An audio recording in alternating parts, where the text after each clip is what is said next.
ఈ రోజు లంచ్ కోసం పచ్చి అరటికాయతో అయితే రైస్ చేస్తున్నాను. దీంట్లో ఫైబర్ ప్రోబయోటిక్స్ రెండు ఎక్కువ ఉంటాయి కాబట్టి ఇది గట్ హెల్త్కి చాలా మంచిది.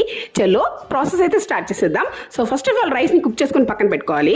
అండ్ శనగకాయ పప్పుల్ని నువ్వుల్ని డ్రై రోస్ట్ చేసుకొని పక్కన పెట్టుకోవాలి. అండ్ బనానాని చిన్న ముక్కలుగా కట్ చేసుకొని పక్కన పెట్టుకోవాలి. అండ్ దాని తర్వాత మనం డ్రై రోస్ట్ చేసుకున్న శనగకాయ పప్పులు, నువ్వులు అండ్ 2 వెల్లుల్లి రెబ్బలు అండ్ కొంచెం ఎండు కొబ్బరిని యాడ్ చేసుకొని మిక్సీలో పొడి చేసుకొని పక్కన పెట్టుకోవాలి.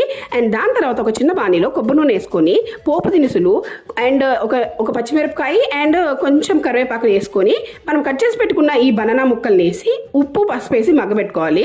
అండ్ దాని తర్వాత మనం పొడి చేసుకున్న ఆ పొడిని కూడా యాడ్ చేసి అండ్ మనం కుక్ చేసి పెట్టుకున్న రైస్ని కూడా యాడ్ చేసి మొత్తాన్ని మిక్స్ చేసేసుకుంటే మన రెసిపీ అనేది రెడీ అయిపోతుంది. సో ఇది చాలా టేస్టీగా ఉంటుంది అండ్ పిల్లలు గట్ హెల్త్కి ఇది చాలా మంచిది. సో మీరు తప్పకుండా ట్రై చేయండి. సో నేనైతే ఇది ఈ రోజు లంచ్గా చేశాను.